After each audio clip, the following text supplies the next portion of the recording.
Assalamu alaikum. Wa alaikum assalam. You were talking about the black magic. Yeah, no problem. Okay, what about it? So, hold on.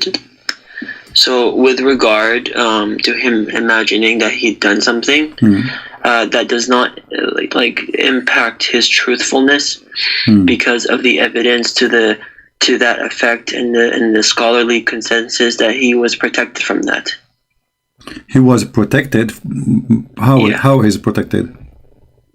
Because Allah protected him. Okay, so rather it was one of the matters of this world, all right, which are not the reason for which he was sent, and which are not the basis of his virtue, and in which he was like all other human beings. So it is not far-fetched to say that he might imagine something that were not real. All right. Then things became clear to him later on, as indeed happened. Okay, so first of all, let me welcome you, Abu Hussein. Sound like you're a very nice person. Sorry, I took you wrong in the text. I was maybe a little bit harsh with you, but look like you're a nice person. So you are welcome and to talk to us. So I want to make it clear. Are you saying that the Prophet he protected, so he never made something wrong regarding Islam, like teaching or ordering? Yes. Okay. Do you speak Arabic? مكسر. Okay. مكسر نجبرها. Let us see what the Quran says. Did Muhammad order anything which is not lawful for him to do ever? What does that mean? Like, he forbid something is not lawful for him to forbid. I'm not sure what you're talking because you said that he is a protected, so he will not do something against the teaching of Allah, correct? Yeah. All right. Have you ever heard of a chapter it's called At-Tahrim? Yes. Okay. What the first verse in that chapter, do you know?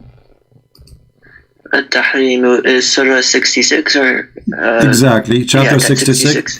Correct. Chapter 66, Allah supposedly saying to Muhammad, why you forbid something which Allah didn't make it lawful for you, which means this is against the teaching of Allah.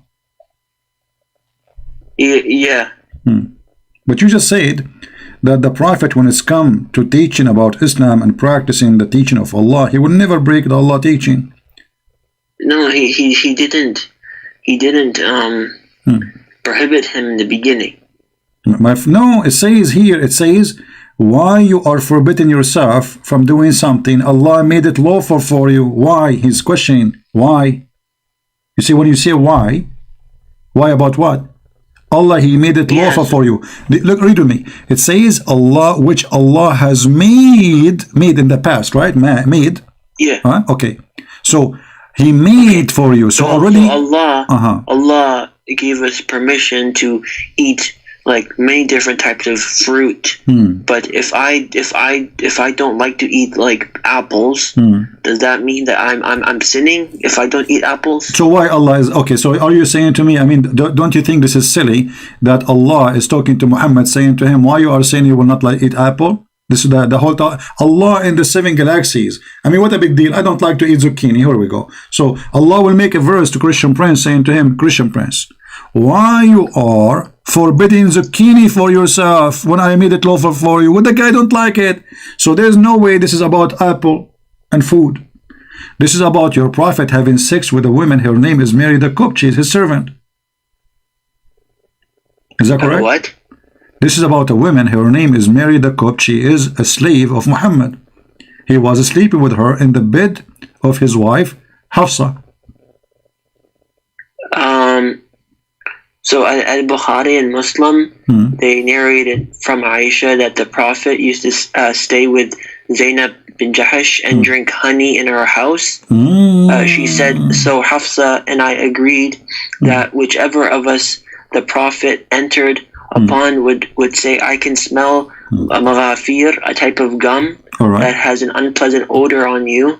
Have you eaten maghafir? He entered upon one of them, and she said that to them. He said, no, I drank honey at the house of Zainab bin Jahash, but I will never do it again.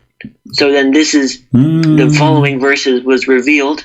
Why do you forbid yourself that which Allah has allowed to you? Okay, I will go with you, but the scholars don't agree with this. The scholars, they say that this is about Muhammad sleeping with the women. Her name is Mary the Copt, and his wife Hafsa, she found him sleeping in the bed with her. And here we go. This is Tafsir al-Jalalain, just to show you I'm not making things my own. This is the story. This is Tafsir al-Jalalain.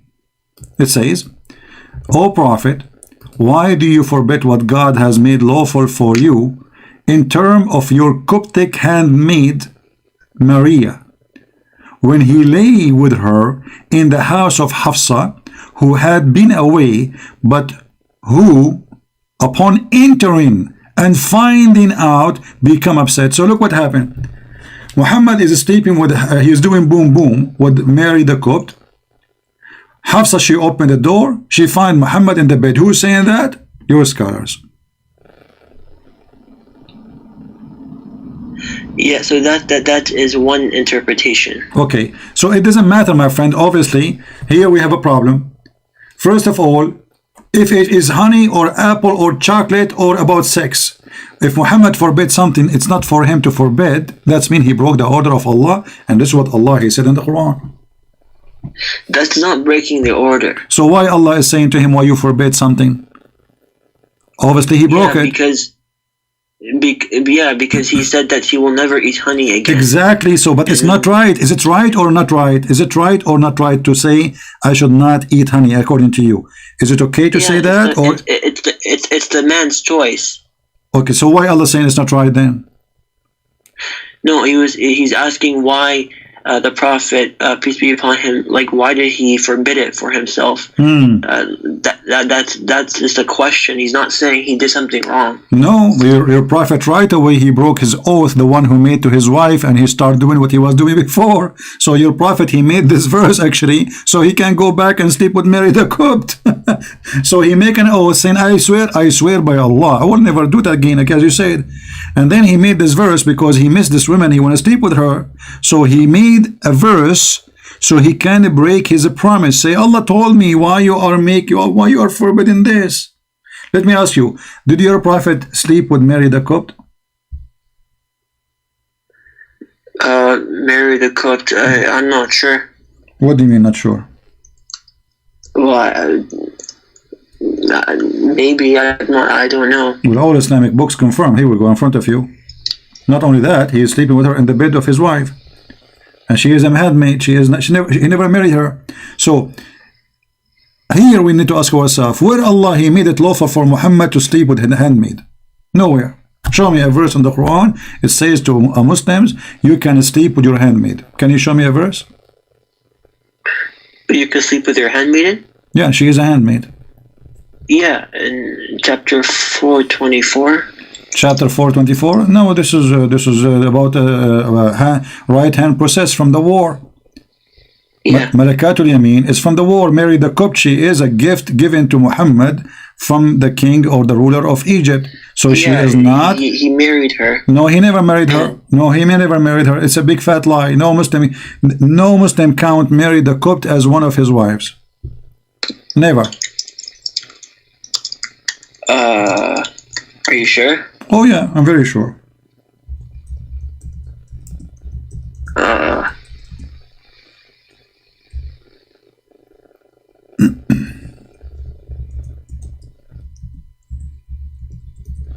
So she was one of the Prophet's concubines. Okay, but who made it made her lawful for him to sleep with her? As you see, the Quran says you can sleep with women who they are right hand possessed from war. Okay. Yeah, so the Prophet. Okay, so how Muhammad he got the where it is made lawful for him to sleep with a slave who is not slave of war?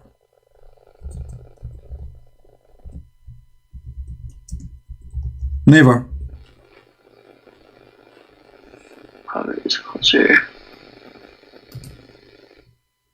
The Prophet had 4 concubines, and one of whom was Maria. Thank you. So she's his wife. So now, where in the Quran it says for him it's lawful for you to have sex with a slave? She is slave from, like, not from war. Nowhere. Yeah, that it says. Where? And prohibited to you all married women except those your right hands possess. Exactly. Right hand possess is slaves from war. Malikatul Yamin is women from war, not from buying them in the market. It's also talking about the handmaidens. No, my friend. Okay, show me where in which Islamic interpretation says that this is Malikatul Yamin. It is about women who they are slaves, not from war. I just show that's what it means. Like, okay, I'm asking you who is the scholar? He said that Malikatul Yamin is not about the right hand possess is not about women who they are from war. Nowhere. And all Muslim scholars agree that Mary, she was just a slave, was given to him as a gift, so he have no right to sleep with her. She is not from war.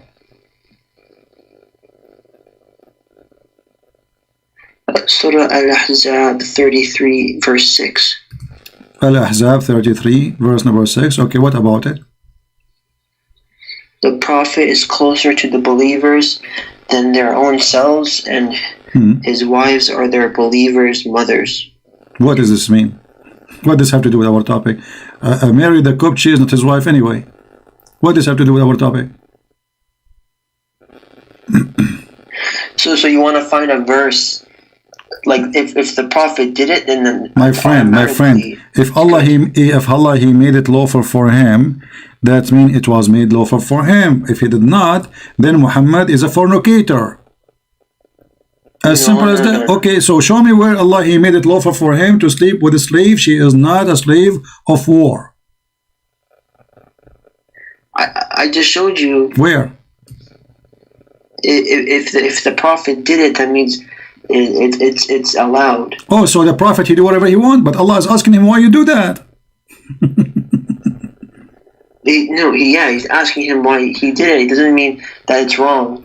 Okay, he's asking him why you forbid it. I made it lawful for you. But because you see, he made it lawful for you. That means he said that to him before. I'm not going to question you about why you are forbidding something I made lawful for you unless I made it already lawful for you. So can you show me the verse where it says it's made lawful for him? Nowhere. And you know what? Let us not to argue too much about this one, because you can stay there as much as you wish. You said that your prophet is protected when it's come to teaching. Did your prophet receive satanic verses? No. No. So the Quran is lying, isn't it? The Quran says that Allah will delete whatever shaitan he throw in the mouth of Muhammad.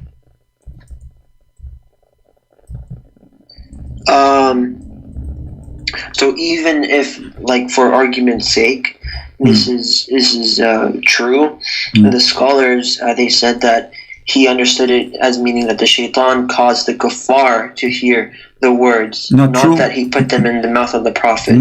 So they heard them from him. Not true. Here we go. This is chapter 22, verse number 52, and this is the website is open in front of your eyes. I will go there, and we will see, you know, what the verse is saying.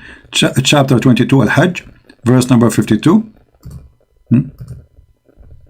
Let us see what your Islamic scholar says. You see, Muslim scholars, they are trying to defend your prophet as much as they can, but obviously. Can you read the next verse? No problem. I will read the 10 verses after it. No problem. But let's see the meaning of this verse before we continue.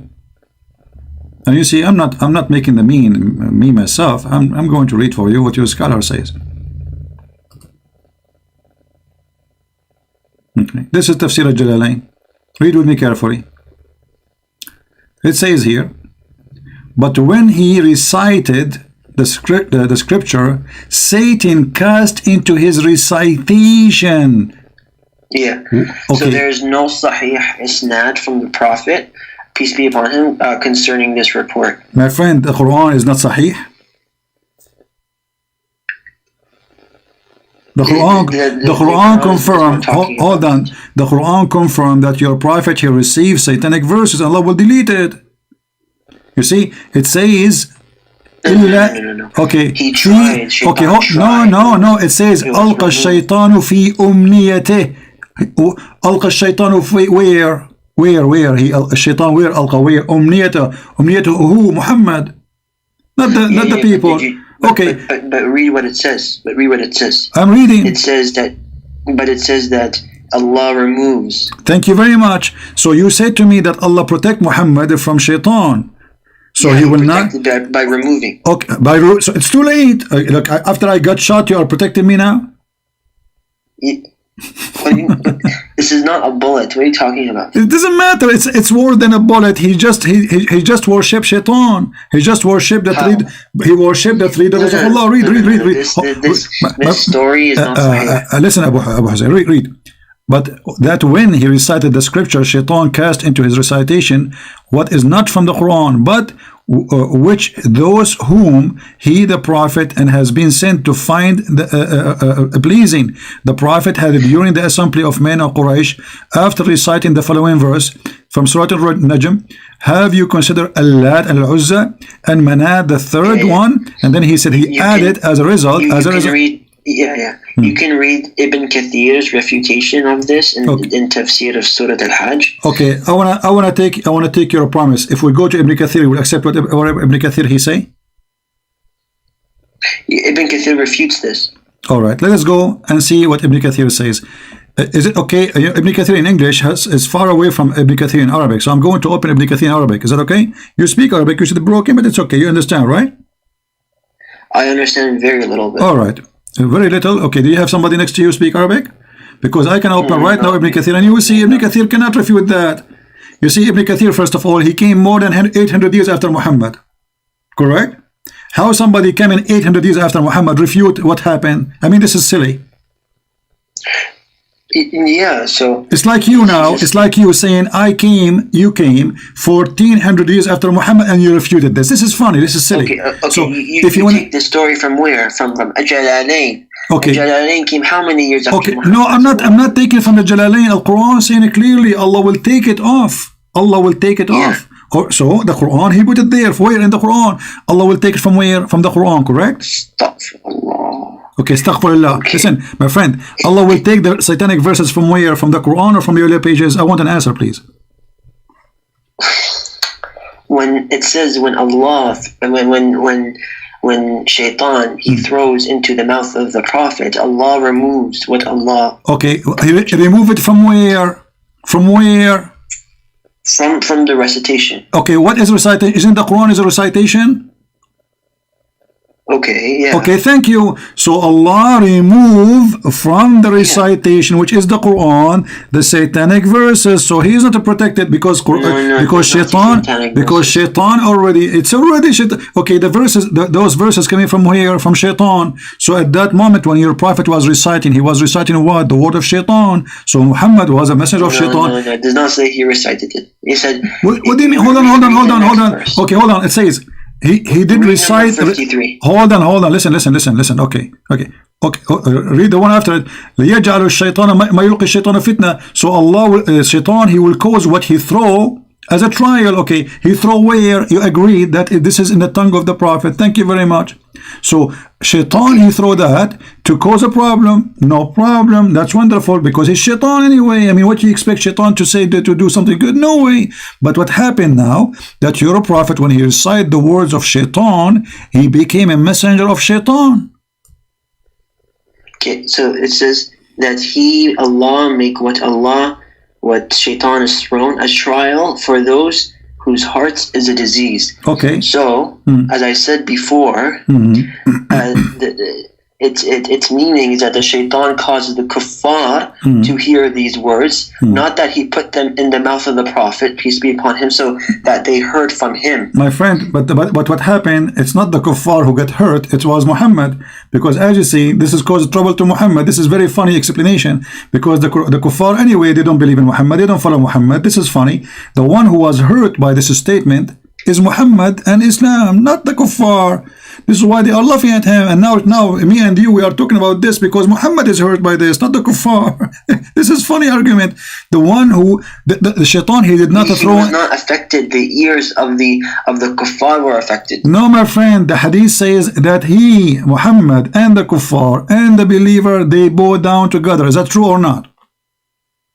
Like he and who? The kuffar and the believers and Muhammad, yes, they bow down yes, together. Yes, okay. Yes, so all of them, they worship what? The Lat al-Uzza. But because Muhammad saying Lat al-Uzza, how the Muslims, they bow down?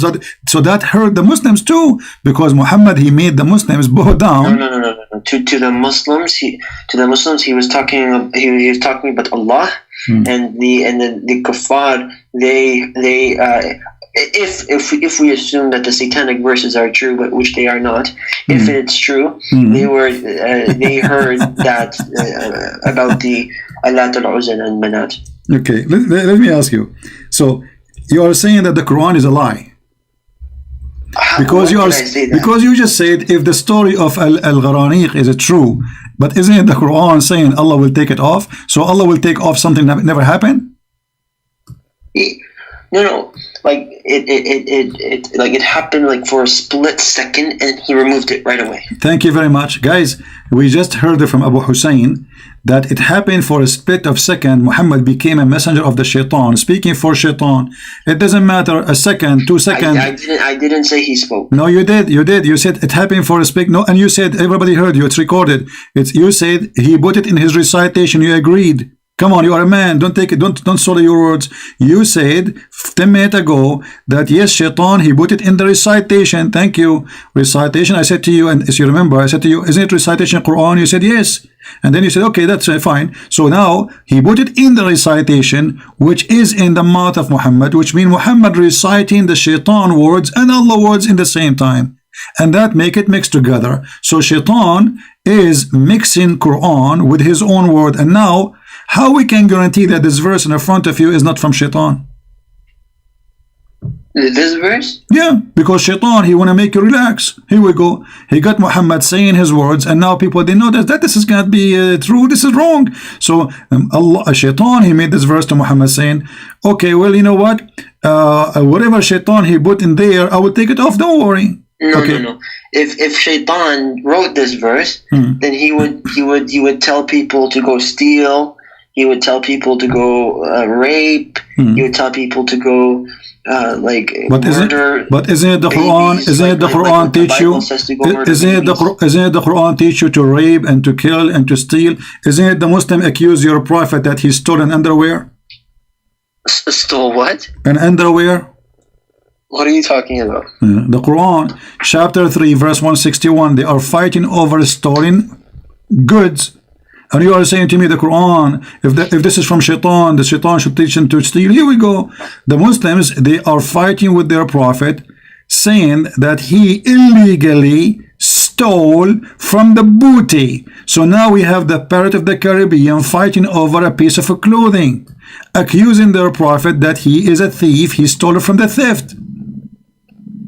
And you just said, if this book from shaitan, then you will find the Quran teaching you to steal. But the Quran make it legal to steal, as long as you are stealing from non-Muslims. Okay. Show me where it says. Chapter 3, verse. Chapter 3. About the right underwear. Chapter 3, verse 161. Let us see. You see, because you might say I'm making things up. So I like to show the proof. So you don't say I'm making things up. You know. Here we go. Let me show it to you on the screen. I don't say things from my own.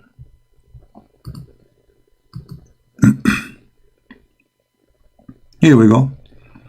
This is Tafsir al-Jalalain in front of you. This is from a tafsir. So the Quran doesn't say that. Okay, no, the Quran says وَمَا كَانَ لِنَبِيٍّ أَنْ يَغُلْ. It's not for a prophet to be a thief. Why Allah saying that? Who is the one accusing him to be a thief? Tell me. Can you tell me? It's the Muslims. Read it. When some red velvet cloth went missing in the day of Badr, and some people began to say, perhaps the prophet took it. The following verse or following was revealed. It is not for a prophet to be a fraud. They accuse him to be a fraud. The Muslims who believe in Muhammad. Velvet cloth. The Muslims, the Muhammadans. Where does it say underwear? It's not underwear. It's what? You tell me. Is it a bra? Why? I'm asking you. You tell me. Okay, it's a piece. It's a piece of red cloth. It's who is the man who wanna wear red clothes? Those are Arab. So it's a piece of red velvet clothes. Okay, so what is that? Is it underwear of women? Dude, it doesn't say. Do Arab men wear red clothing? Are you saying to me your prophet was Santa Claus? I'm just asking you. So obviously it's an underwear, maybe a bikini, we do not know. Maybe swimming suit, I don't know. You tell me. But what we care for, your followers, they are laughing at your prophet, saying to him, you are a fraud. Read it. Abu Hussein is dying laughing now. I made Muslims laugh at their prophet. What do you want more? Okay, so what do you say now? Okay, this is obviously fake. Obviously fake. It's Jalalain. Jalalain is fake.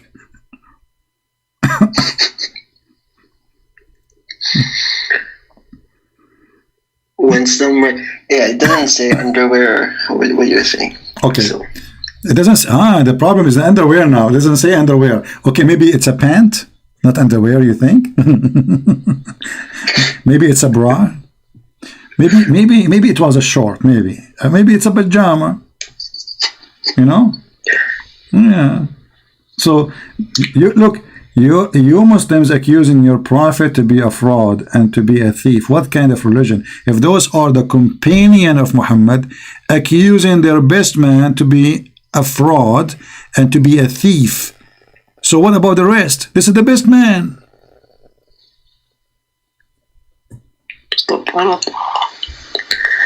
Day of Buda'ah. Yeah, I don't know about this.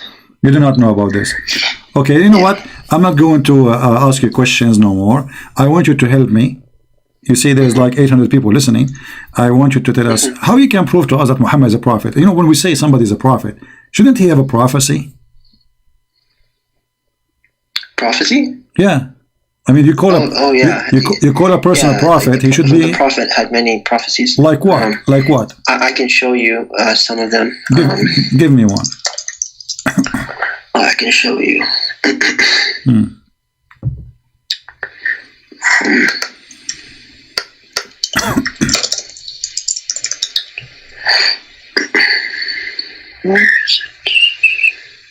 By the way, I mean, if the prophet was accused that he stole an underwear, shouldn't Allah tell us who took it?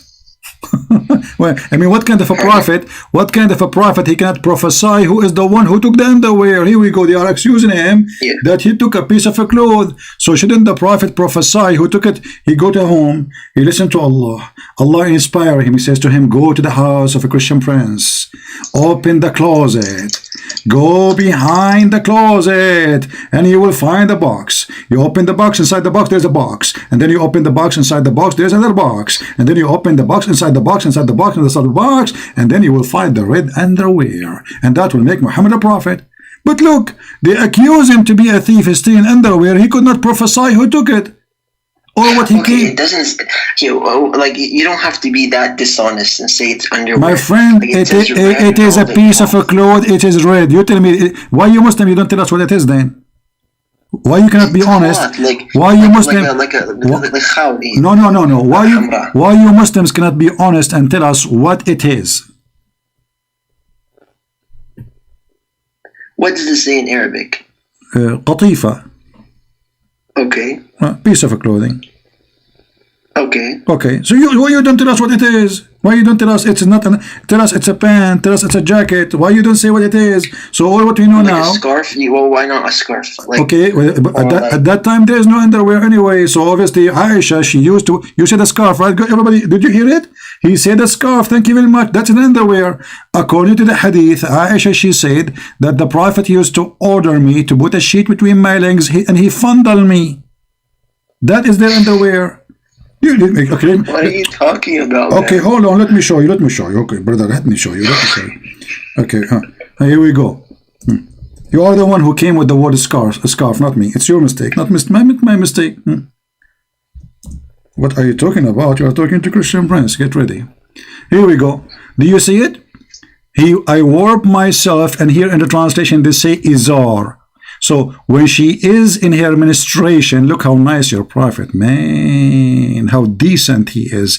The woman, she is bleeding, and he is not caring. And he is ordering his wife to put a sheet around her private part so he can fondle her. Does it say that, or I'm making things out? Making things out. Which one?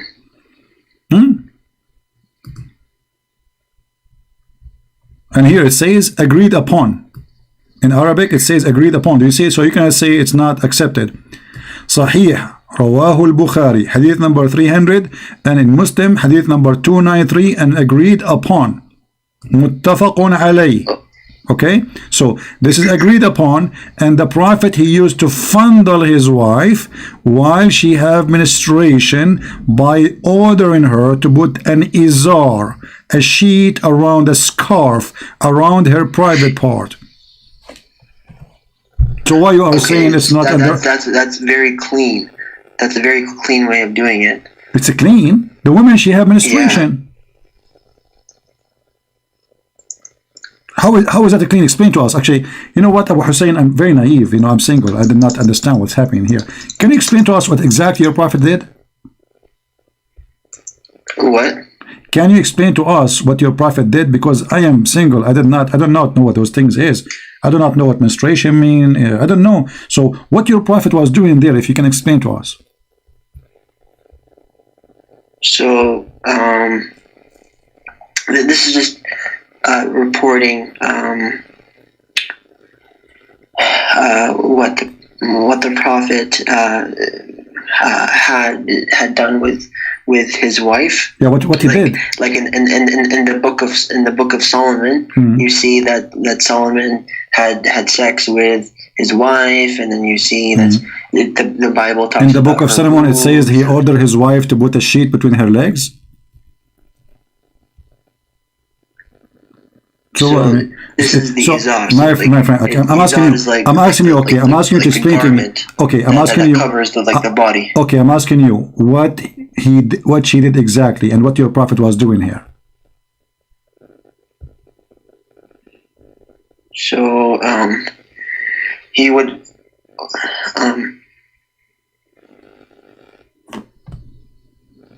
it's not my business to talk about what he did. Okay, if it's why you are not a Muslim? Are you saying you are not a Muslim? No. I'm saying it's not my business to talk about what the prophet did in his sexual life. Why? So why the prophet wife, she is telling us what happened in his sexual life, is if this is none of your Muslims' business? Yeah. So. Why she is talking? This is talking about during menstruation. I understand, but what he was doing, why you are trying to avoid talking? This is a guy who claimed to be a prophet, and let me ask you: are you allowed as a Muslim to have sex with your wife when she have menstruation?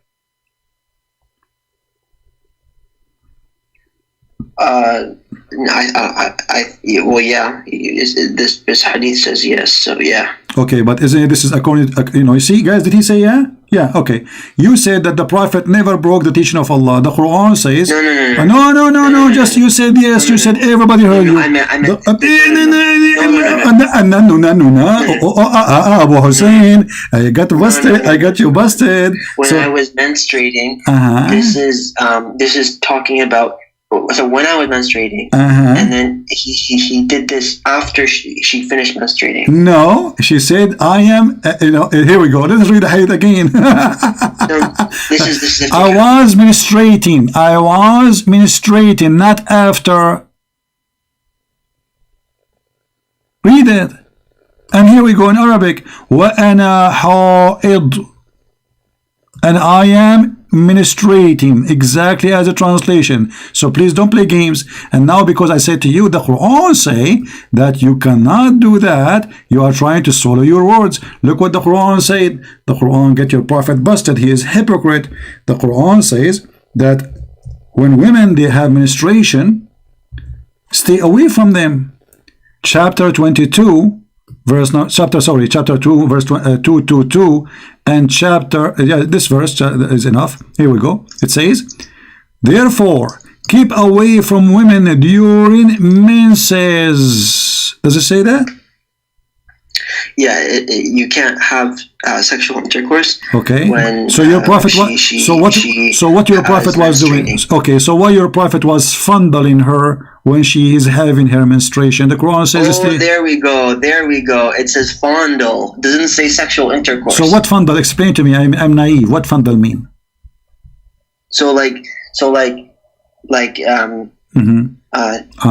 Touch.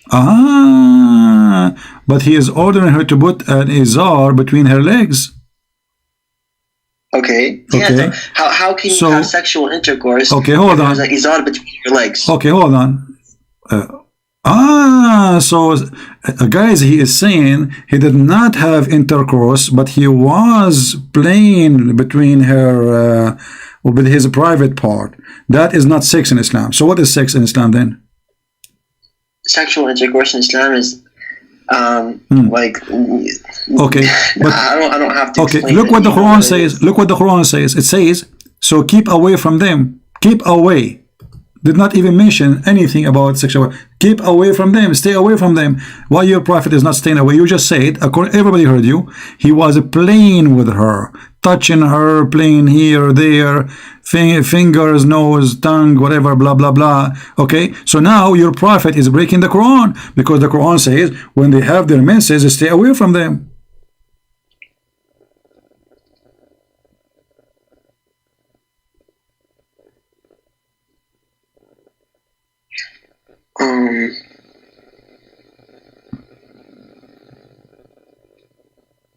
Yeah, so when it says keep away from them, it means don't have sex with them. Okay. Okay. You see, I want to play the game that you played with me. You said to me where it says underwear. Can you show me where it says don't have sex with them? Yeah. Where? I showed you. Where? The Quran doesn't say that. The Quran says stay away from them. لا تقربوهن. In Surah Baqarah, ayah 222. Well, this is the verse we're reading from. Here we go. It doesn't say what you're saying. My friend, read. It says, وَلَا تَقْرَبُوهُنَّ. Don't get close to them. Don't get close. Nowhere it says sex. Don't get close to them. Simple. Say that an adha, a harmful thing for a husband to have a sexual intercourse with his wife while she is having her menses.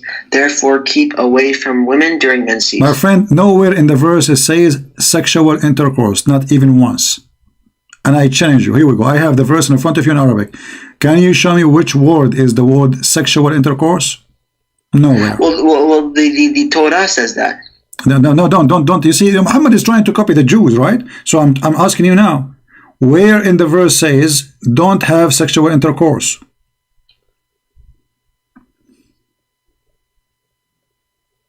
Yeah, so when it says keep away, it means you can't have sex with them. Okay, you cannot get close to them too. It says وَلَا تَقْرَبُوهُنْ. Don't get close to them. Let me ask you, did your prophet say that women and shit, excuse my language, are the one who break your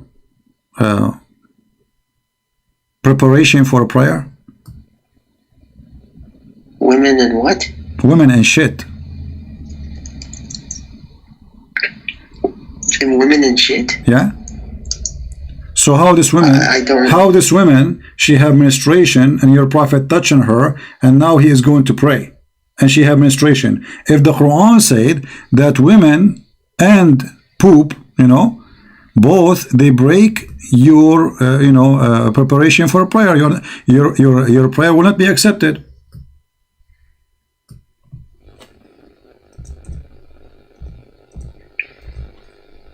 So it doesn't say that the prophet had sexual intercourse with her. it said that he just touched her. And then in this verse, when it says keep away from them, it means don't have sex with them. Okay. So anything you have to do with sex, you don't have sex with them. So you just say your prophet was playing with her. Isn't it fondling? You see, in Arabic it says yubashir. Yubashir is you starting sex. This is what yubashir means. You want me to show you the proof? I just can type the word yubashir in hadith and you will see it all over. It is a starting sex, whatever it is. Now read here with me. In chapter 5, verse number 6, it says that if you are in like, you know, when you are a Muslim, you want to pray, all right? You have to wash, etc., blah, blah, blah, blah, okay?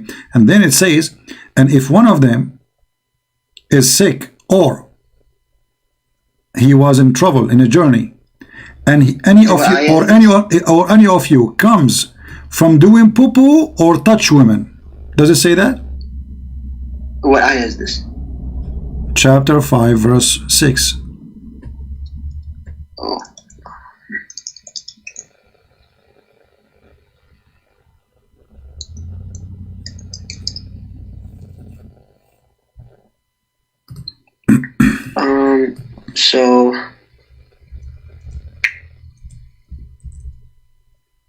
So Aisha, may Allah be pleased with her, said, according to a report narrated by her, whoever told you that Muhammad concealed anything that he was instructed to convey has told the gravest lies against Allah. She then recited the verse mentioned. It says, and remember when you said to him, Zayd bin Harith, on whom Allah bestowed grace, have done it. Okay, so it says, keep your wife to yourself. What are you reading now? Why you are reading that verse? I asked you to read chapter 5, verse number 6, where it says that if you touch women and poop, your prayer is not accepted no more. Your prophet is not only touching women, he is touching a woman she had menstruation. And the Quran says to him, stay away from women. So the Quran considers women are dirty, same as poop. And here you will see that women who have menstruation, your prophet is doing what he is doing with her. Hold on 1 second.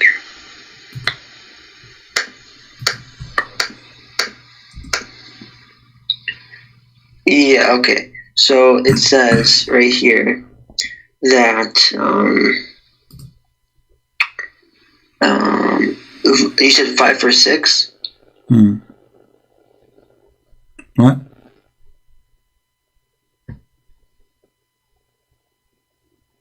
So if you are defiled, purify, wash yourselves. But if you are sick with an illness, made worse by water, or on a journey traveling, or if any of you comes from the privy, that is, if he has defecated, or if you have touched a woman, as mentioned already in the verse Surah An-Nisa. So if you touch a woman, what touch a woman mean? Does that mean sex? Yeah. Okay, thank you. Guys, you just said to me in the hadith that the prophet was touching her, and you confirm that the word touch means sex.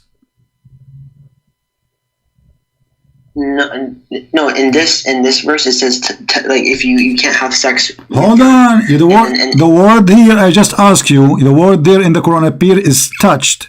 Doesn't say the word sex. I asked you, does it mean that when the Quran says the word touch them means sex? You said yes. Well, this is what the hadith is saying according to you. You said he was touching her. So touch means sex? He did not have sexual intercourse. But you just said that touch means sex, and here the word is touch too.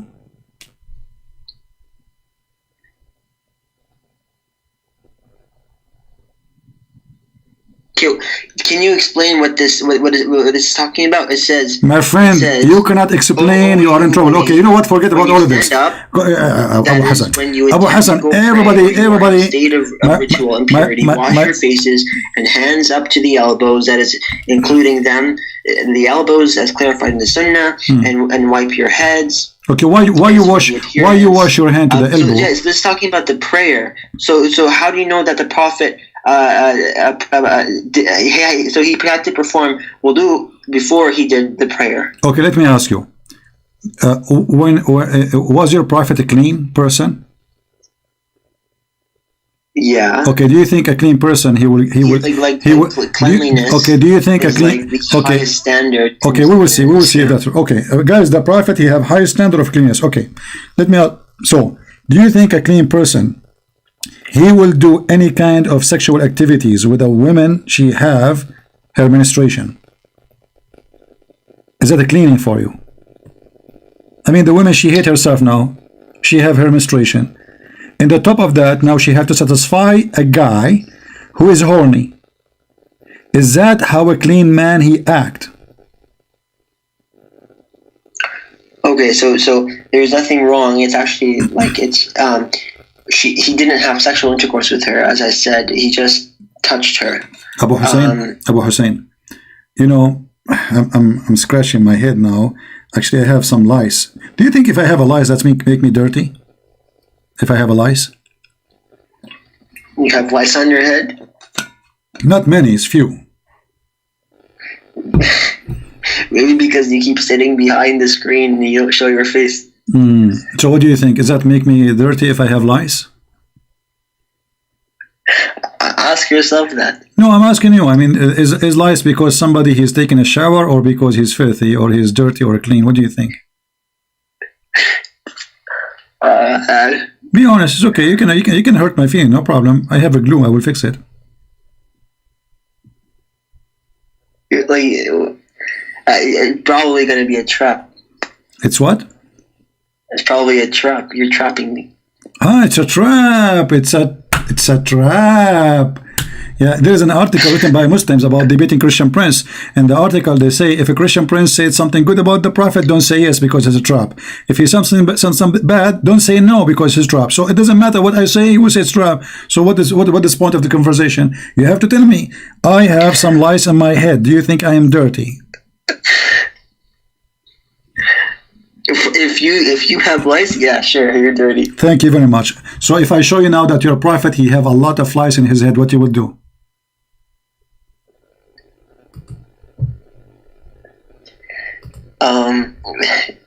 Well, like if they live in the desert, then that's very common because they're outside and. But if you have lice and you're in your house, that would mean that you're extra dirty. Well, you just say that the one who have lice obviously is dirty. So at that time, it doesn't matter what he is. That this time, he is dirty still. Thank you very much. So you're a prophet here. Here we go. He go and sit in the lap of a woman, and she is taking lice from his hair. And this is a Sahih Hadith.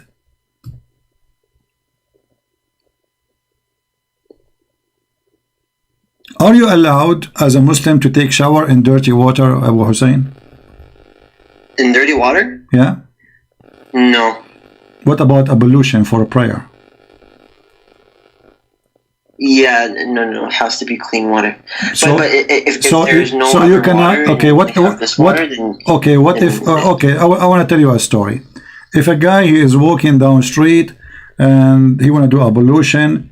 And he saw a place have a dead dog in the water, a small tiny container of water.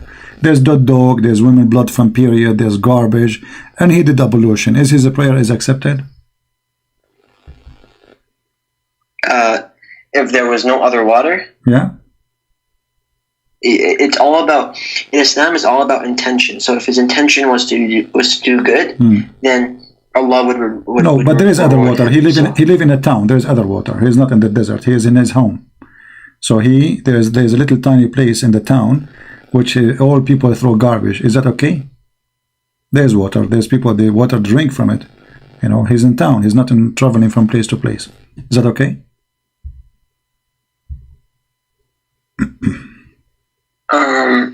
I feel like this is a trap again. It's a trap, for sure it's a trap. I mean, you're a prophet, he takes shower with dead dogs. Is that true? What are you talking about? What are you talking about? Here we go. This is your prophet taking shower with dead dogs. Your prophet is a mentally ill person, my friend. Sorry, I'm sorry to say, I'm not trying to insult you, but this is the truth. You know, here we go. This is the hadith, and this is Sahih, where it says that your prophet, he jumped in the water, he have a dead dogs next to him. Actually, they are pieces. They became pieces, you know, those dogs. I mean, and then there's women, the rags of the women, the women at that time, they use rags. They put them at their private part to observe the blood. They throw the blood there. And not only that, dogs, flesh, and rags of menstruation and garbage are dumped. And you're a prophet, he don't have a problem with that. Read carefully with me the hadith, please. I want you to read carefully.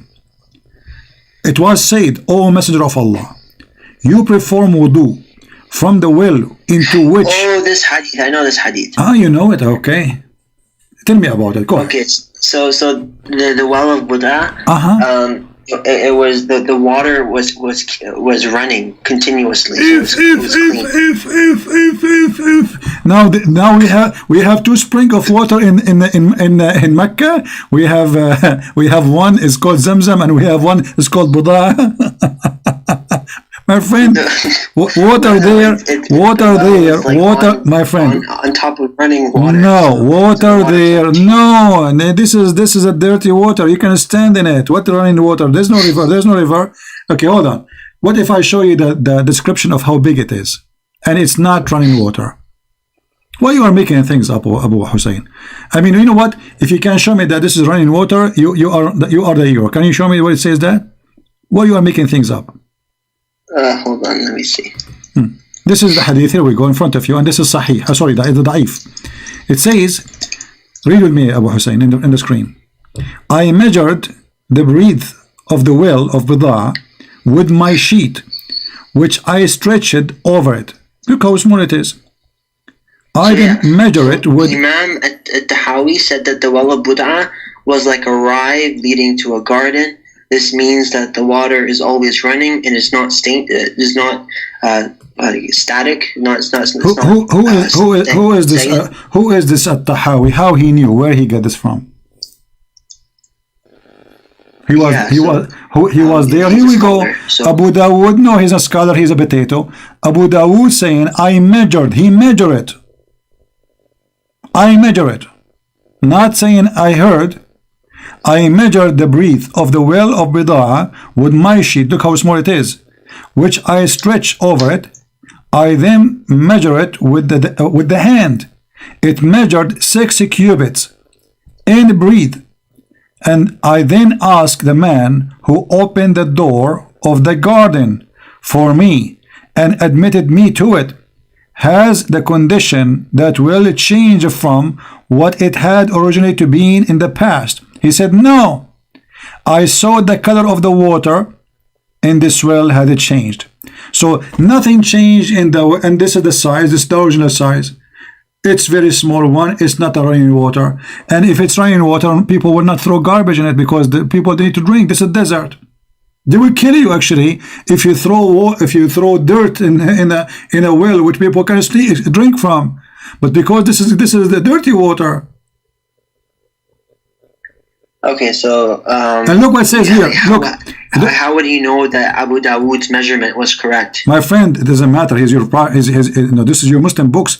I ask, where does it reach when it is level goes down? He said, he replied, below the private part of the body. So it's 6 cubits wide, and it is less than the private part. Very small, tiny.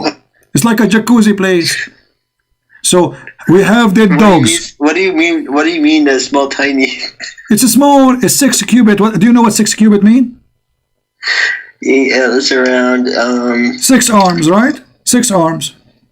Yeah. Okay, 6 arms is small. This is the size of my room, and the level of the water is down your private part. Okay, and what is inside the water? Dead dogs. Isn't it enough to have one dog? No, there's dead dogs. What else? Women with blood from period. And what else? Garbage. And not only that, it says and nothing. The water stink. Read carefully. all of those in less than 6 meter, 5 meter space of water. Small, tiny jacuzzi. And you're a prophet, yet he is washing himself from that water? Okay, so let's assume that he did. So, like, what does that do? Like, what does that change? That's me. Muhammad is crazy, because you see the people, they are saying to him, "Are you doing this?" Okay, hold on. Why they are asking him why you are doing that if this is not normal? You tell me. Yeah, because this is the only water they had. He is in the city, my friend. He is a city. People walking by there. If this is the only water they have, that will be stupid even to wash from, because this is dirty. Will make you sick. There's corona. Did you hear about corona? So, yeah, if are you saying to me, Abu Hussein, if you want to do, okay, are you saying that if you are going to pray and you find a little tiny space of water, have dead dogs and women blood from period and garbage in it, you are going to do the same as Muhammad? No, that's only for specific. Specific. Okay, hold on. So why they are questioning his behavior, the Muslims, why they are questioning? And look what your prophet said. He said, water is not made impure by anything. Do you agree with that? It's true. Water isn't made impure by anything. Really? But the piss is a water. Yeah, but like the water itself, H2O. If you look at like the chemistry, H2O, it doesn't get damaged by anything. My friend, what H2O? He is saying that the water always is nothing make it impure. So you are saying to me now, according to your logic, if somebody piss in your water, you have a cup of water, and somebody piss on it, you will drink it because it's pure. This is what your logic. H2O is not damaged, brother. This is your logic. If you read another hadith, it talks about the same thing. Okay, here we go. We are reading here. We have dead dogs. We have garbage. We have women blood from period, and yet Muhammad saying nothing will make it impure. So if you have a cup of water and somebody piss inside it, you as a Muslim, you would drink it happily. Read this hadith with me. The people ask Allah, messenger of Allah, can we perform ablution? If something impure falls into a small amount of water, but it does not change any of its characteristics, such as a drop of blood or a drop of urine that falls into a vessel in which there is water, but it does not change. But it does not change any of its characteristics. It is deemed impure because of the impurity falling into it. Hey, hold on. What does this say? Okay. No. Basically, if it doesn't change the characteristics, then it's pure. So but now, but if it changes it, then it's impure. All right. So now, women blood from period, is it going to change or not? No. But this water is running. What it says running? Show me. It's a well of water, my friend. It's dirty water. It's just, if it's running, then there's no blood will stay, and there's no garbage will be there because it's running. I mean, are you insane? If it's running, it's not going to be 6 arm wide. This is the size of it. If it's running, that will make it a river, a spring of water. Like right now, if we go back to my friend, does it say well of water, or it says a spring of water? Does it say well? It's a hole in the ground, and obviously it's a hole in the ground. Nobody use it for drinking. That's why people throw garbage in it. Yeah. Okay. So what does a well do? The well underneath, it keeps flowing. Okay, hold on. You see, the guy he measured it, the highest of it is not even for your private part. So it's a shallow hole in the ground to the point you can stand there. It's not like a deep down in the ground. It is little tiny ground, and you can stand all the way to your private part. And your prophet is just standing there too, doing his ablution. You can't assume like what was he measuring? Like what if he was measuring like from the top to the ledge? He was measuring this. He covered it by the sheet. Do you understand what covered by sheet? It's mean this is the surface of it, and then he said how high it is. So we get the height, we get the depth of it. That's it. The height is to the private part, less than the private part, and the width of it, which means the size as a space, is he covered by the sheet. All of this have what? And look. Okay. So if let's say assume that this happened, what does that mean? That means your prophet is crazy. Because why would he do that? He live in a city. He live in a town. They have a clean water. Why in the world you want to go and do this? Didn't Noah drink a lot of alcohol and become drunk? Who? According to the Bible, he became drunk. Who? Prophet Noah. So what? So then could you say that he's crazy? Okay. So you are saying to me, if somebody drink alcohol, he's crazy, correct? Becoming drunk? If somebody became a drunk, is he crazy? Or because of the alcohol he became drunk? Because the alcohol. Thank you. Here Muhammad is not a drunk, so there is no reason for him to jump in the top of the garbage. You see, if you are drunk, you might do something stupid. Thank you very much. Now, is Muhammad here is drunk? Maybe he take hashish? Are you saying your prophet was taking hashish? Stop. Well, stop for Allah. You need to tell me why in the world somebody have a clean water, he will go and jump there. You need to explain to me. Obviously, you have a mental issue.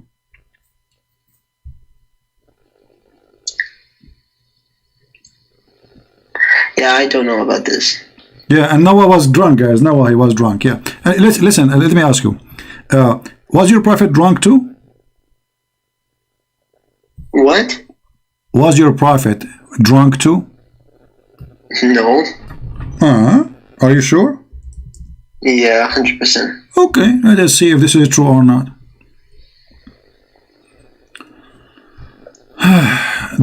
What is the word wine in Arabic? No. I told you I'm not good at Arabic. Is it nabid?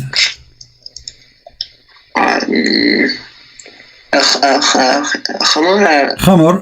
Okay, khamar. And is it? What about nabid? I don't know that word. Okay. Well, anyway, nabid. You can go search it in Google. They were making nabid for your prophet, and he drink from it every day. And not only that, all the Muslims were drunk people. Isn't it the Quran says, "Oh, who you believer, don't get close to the prayer when you are drunk"?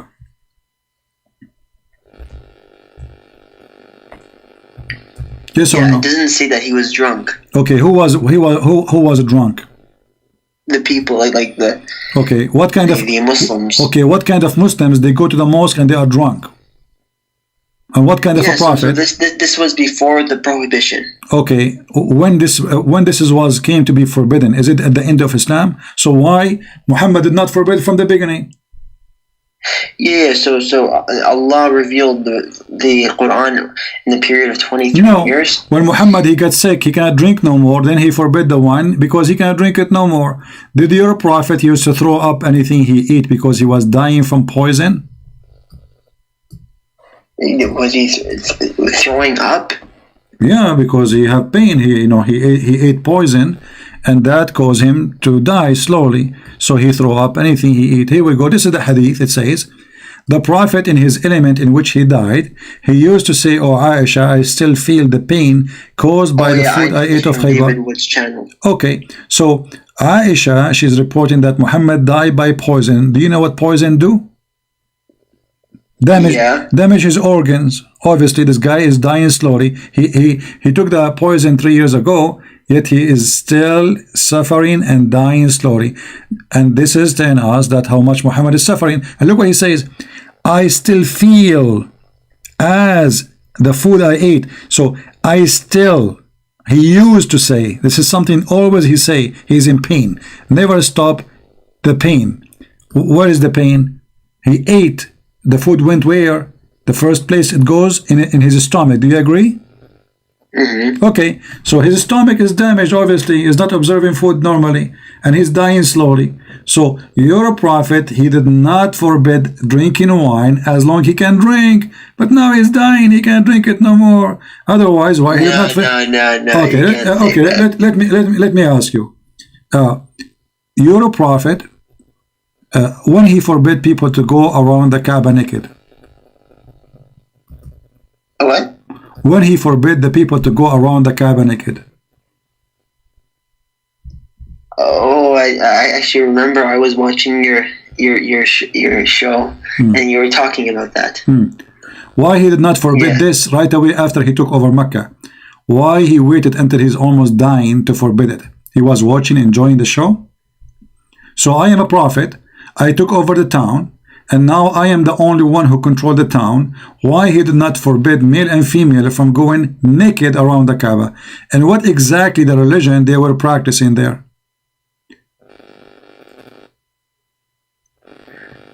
So I think they were. I will tell you what they are doing. I think they were playing hide and seek, maybe.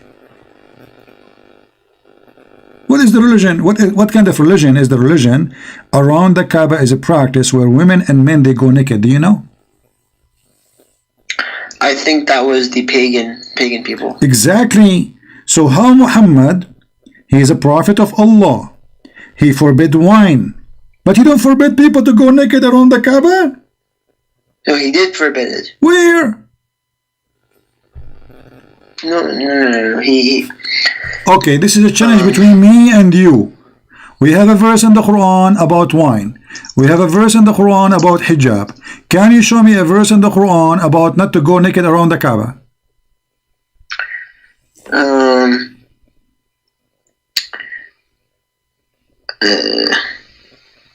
By the way, I wish to go there, by the way. I don't know if this is still happening, because I would like to buy a ticket and go. I'm still single, you know? Yeah, so it says, Abu Bakr sent me along with other announcers to Minna to make a public announcement. No pagan is allowed to perform Hajj after this year, and no naked person is allowed to perform the Tawaf around the Kaaba. This is from Sahih al-Bukhari 369. Thank you very much. So, this is where, at the end of Islam. This is at the end. Where was Allah all those years? Why Allah? Why Muhammad, when he was in Mecca, he did not come with the verse says, don't walk around the Kaaba naked, shame on you. Allah did not see them, he was blind. Abu, don't laugh at your prophet, man. Show respect. Come on, you are insulting the prophet. I'm not laughing at you. You are laughing because I want to know what kind of God he have the time to make a verse about Suleiman walking down street, and then he heard an ant, and then the ant, she said to the other ant, hide, because Suleiman will crush you, brother. So the ant, they start hiding, and then Suleiman, he was smiling. Okay, how wonderful story. Allah, he don't have time all those years to make a verse says don't go around the Kaaba naked. Which one is more important for Allah? Going around his house naked? This is the first thing Muhammad should say. From the first day he claimed to be a prophet. Shame on you, this is the house of God, don't walk naked. Yeah, so okay, so why this came at the end of Islam, not in the beginning? Here. If it's actually mentioned in Quran, where? Chapter 7, verse 28. No, it doesn't say that. Hey, go read it for me. Read it. Where it says, and when they commit a fahisha, they say, we found our fathers doing it, and Allah has commanded us of it. Say, nay, Allah never commands of fahisha. Do you say of Allah what you know not? Okay, where it says don't go around the Kaaba naked. This is the meaning. my friend, you are making things up, your own stories. Where is the meaning? Where is the verse that says don't go around the Kaaba? I want to see it. Fahisha can be anything. Fahisha, you know what? I'm going to go with you, and I'm going to check what this is fahisha here mean. Here we go. This is Ibn Kathir, Al-Qurtubi, At-Tabari, Al-Jalalain, all of them, right? Okay. Here it says that those people, the women and the men, they used to go around the Kaaba naked. All right. So where Allah He says don't go around the Kaaba. This is interpretation of your Muslims. Nowhere in the Quran it says that. And Allah did not say don't do that. Yeah, this is the verse 728. No, the verse you are saying to them, it says they are saying we learned that from our father. Okay, where in the verse it says don't go naked around the Kaaba? Can you show me the verse? Where it says that? Okay, when they commit fahisha, my friend. Okay. You know what? I am. Let us say. What we found our father is doing what? Okay. Let me ask you. Fahisha, anything is fahisha. Fahisha, worshipping idols is fahisha. Adultery is fahisha. Yeah. So all of that. Okay. Including... So where is the verse says don't go around the Kaaba naked? Nowhere. This is the verse. No, this is you are coming in the interpretation saying to me this is about don't go around the Kaaba. Okay, you know what? I want to go with you. This is a chapter 7. When chapter 7 was given to Muhammad? Let me see. Chapter 7 was revealed in Mecca. In Mecca. Okay.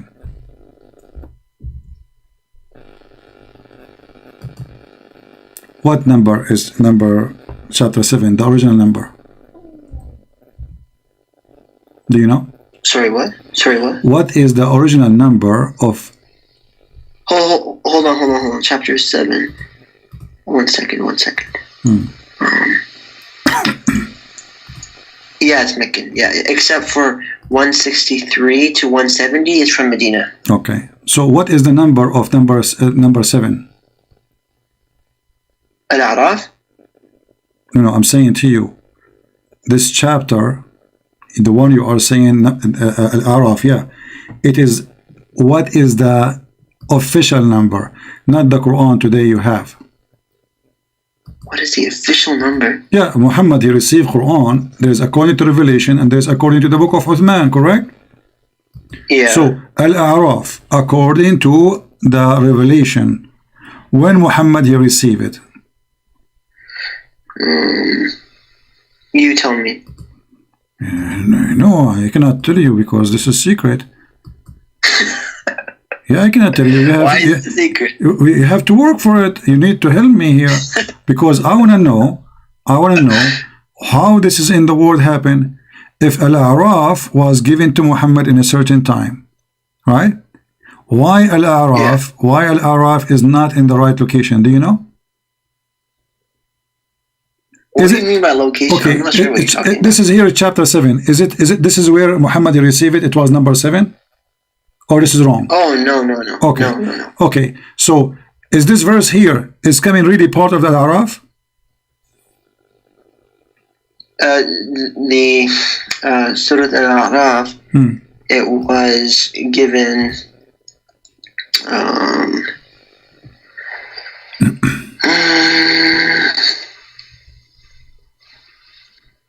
Yeah, it was number 39. Okay, so is that verse part of really number 39 or part of number 7?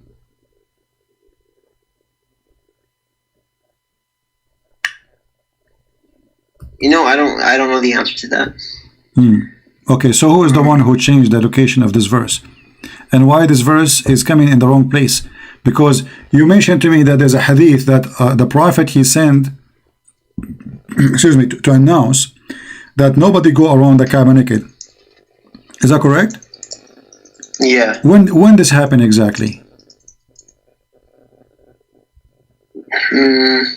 You know what? I think it's better if you talk to a scholar about this. All right. Okay. I don't have that much knowledge about this. Okay, no problem. We'll skip the topic. We'll go back to zero.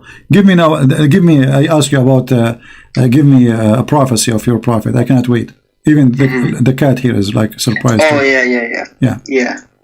There are a lot. And the first one is in the Bible in Deuteronomy 18:18. It talks about Muhammad. If Muhammad in the Bible.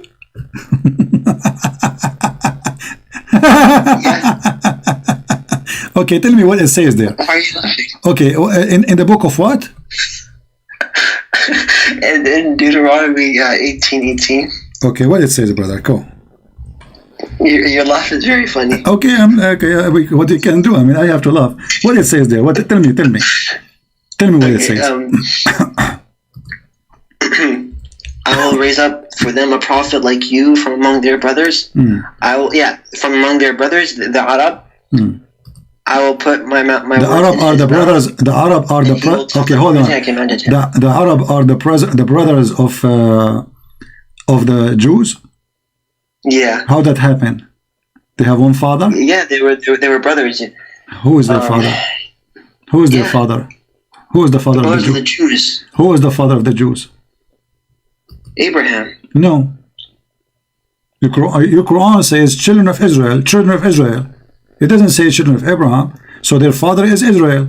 So to be their brother, you have to be from the kids of Israel. Yeah. So okay. So it says there from your brother. Okay, continue. This is the number one mistake. Okay, continue. What is this? What else? Yeah, this is it. What is it? That's it? This is the prophecy. This is I will raise up for them a prophet. What is your prophet? What is your prophet? Where it says? Sorry, what? Where is speaking about your prophet? Yeah. Where is speaking about your prophet there? I will raise up for them a prophet like you from among their brothers. I will put my words in his mouth, and he will tell them everything I commanded him. You see, in that chapter there's the part of the chapter number 20 is speaking about the false prophet. Did you read that? No. Which one? The same chapter 18.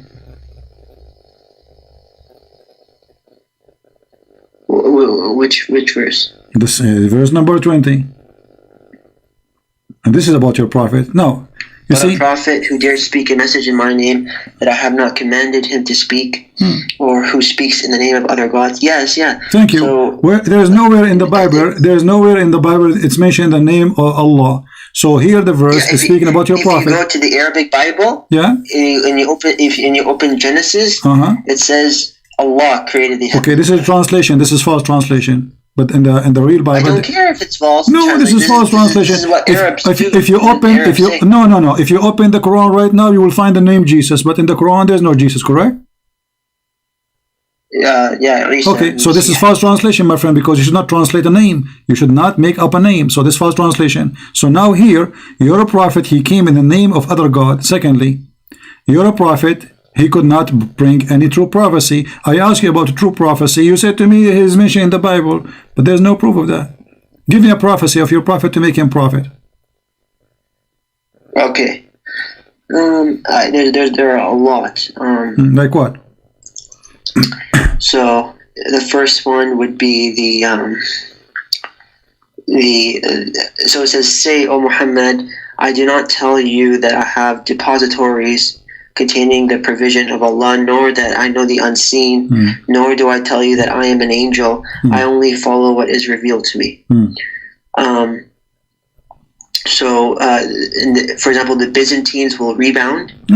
Like the Byzantines have been defeated in the nearest land, but they, after their defeat, will triumph within 3 to 9 years. And then in the book, in the History of Decline and Fall of the Roman Empire by Edward Gibbon, it says, "At that time when this prediction is said to have been delivered, no prophecy could be more distant from its accomplishment.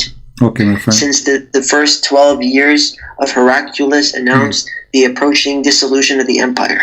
I want you to read this hadith for me in the screen because I'm going to die laughing at you now. Read it. Which hadith? Here we go on the screen. I just put it for you on the screen. I only see a cat. Oh, the cat is the hadith. The cat itself is the hadith. It's coming to you. Just okay. You see it now? Yeah. Okay. It's in there. Okay. Read it. On the day of the Battle of Buda'ah, the Romans had victory over the Persians. Read. Read. Read. So the believers believers were pleased with that. Then the following verse revealed, Alif Lam Mim, the Romans have been defeated. So the verse came after they've been victorious. What is the prophecy? Let me tell you a prophecy, my friend. Trump, he will win election in 2016. Well, this is what you're saying to me. Muhammad, he made the verse after they've been victorious, not before. Okay. Okay, so get me something better. I mean, this is stupid. You Muslims don't read. You Muslims don't know your books. This verse revealed after they became victorious. As you see, you know, in the day of the Battle of Badr, the Roman had victory over the Persian. So the believer were pleased with that. Then the following verse was revealed. Alif Lam Mim, AFDCGO. The Roman being defeated and a few years victorious. I mean, this is stupid. Secondly, why Muhammad is pleased that the Roman is victorious, brother? I thought the Roman are kuffar. At that moment, Muhammad, he was trying to make himself look like a Christian, so he was proud about the Roman. Those are my people. Later, he want to kill them because he's a hypocrite. Give me. So the first one did not work. The first one, it was a fraud. The second one. Give me another. So it says, may the hands of Abu Lahab be ruined, and ruined is he.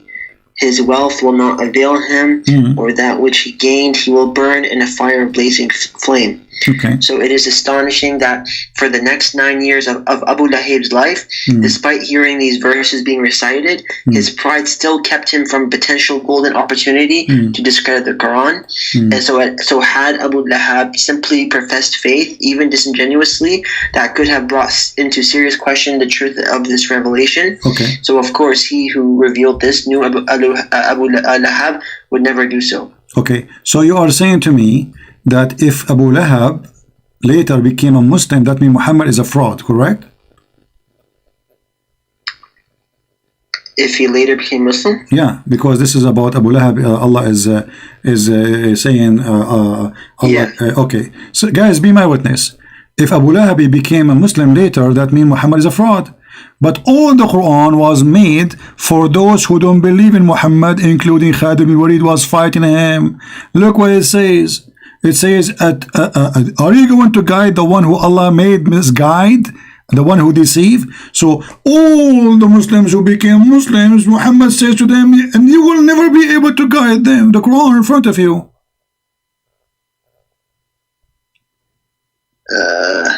Which verse is it? Any verse you want. How many verses you want me to show you? I have tons.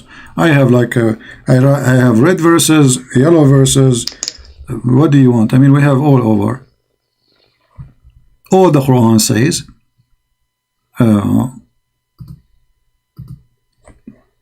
that those who will, you know, if you try to make them believe, they will never believe.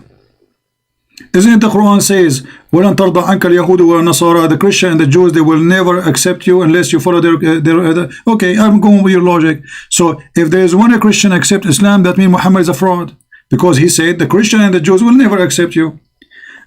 The Quran says that don't teach them. You teach, you know, you ask for forgiveness or you're not, they will not accept Islam. And later all of them accept Islam. You said that Abu Lahab became Muslim. No, I'm saying, no, I'd not say that. I said to you, you mentioned to me Abu Lahab. Okay. And you said that this is a prophecy. What is the prophecy? Okay. That Allah saying he would never. Okay, so he will never become a Muslim. Thank you very much. So I say to you, so if Muhammad, he made verses about people and that they will not accept Islam, and later they accept Islam, that means a fraud. You said yes. But you're saying, okay, show me the verses where he said that they will never accept Islam, and they accepted Islam. Okay, let us see. Chapter 3, verse number 86. As an example, not limited.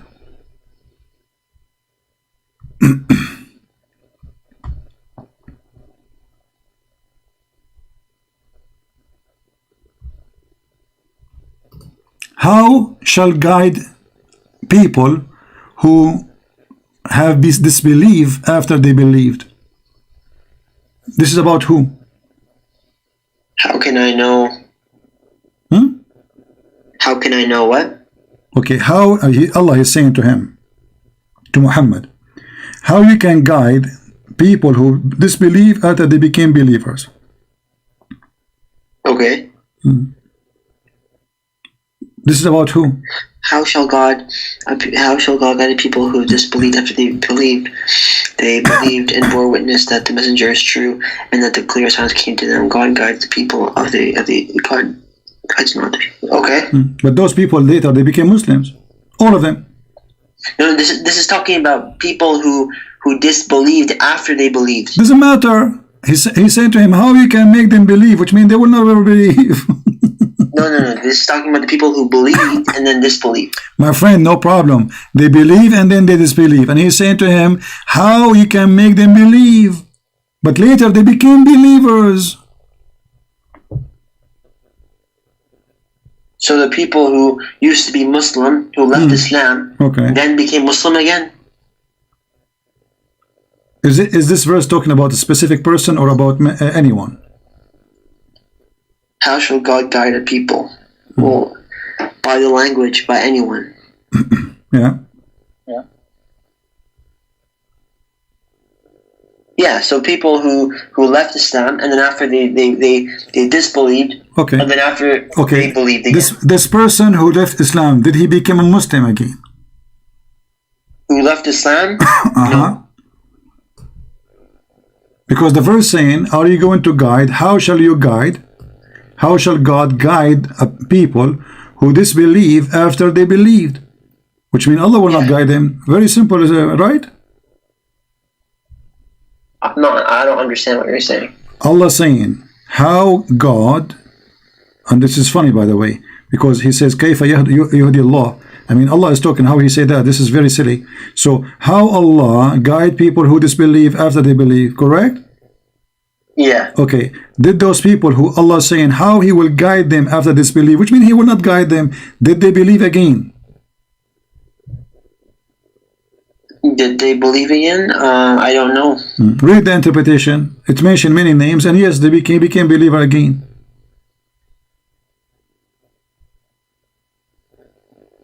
And we have tons of verses in the Quran speaking about the Quran saying that you cannot guide those who Allah misguide, but all of them later they became Muslims. Muhammad became victorious, and when became victorious, people they enter into Islam by waves. Go and read the victory chapter, right? So this is a proof that Muhammad is a false prophet, because he predicted that they will not believe.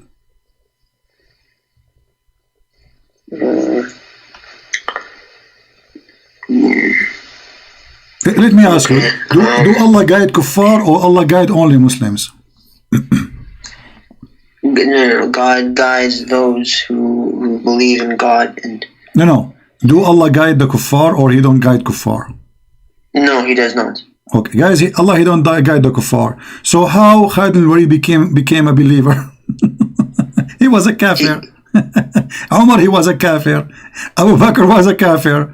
I mean, this is a joke. You just say to me, Allah will not guide the kuffar. Abu Lahab didn't become Muslim. Huh? Abu Lahab didn't become Muslim. No problem. Chapter 5, verse number 67 says, Allah guide not the kuffar, correct? Yeah. Okay. Was Abu Bakr kafir before he converted to Islam? Was yeah. Okay. Was Umar kafir before he converted to Islam? Okay. Okay. But the Quran says that Allah guide not the kuffar. No. Okay, the kuffar are those who know Islam and disbelieve. What do you mean who know Islam? It says Allah he guide not the kuffar. Anyone is kuffar. Allah, look how many verses. Allah he guide not the kuffar. Yeah. So like people who don't know the message of Islam, and then they can't technically be called disbelievers because they don't know what to believe in. But my friend, right? isn't it God? He sent messenger for the kuffar or to the believers? Obviously to the kuffar, because he want to guide them. So here it says, Allah guide not the kuffar, the unbeliever. Read it. And that is the most silly, stupid story, because as you are saying, that doctor will not come to the sick, he come only to the healthy. You know, when the Jews, they asked Jesus about how he speak to those people, he said, I came to the sick. He came to the sick.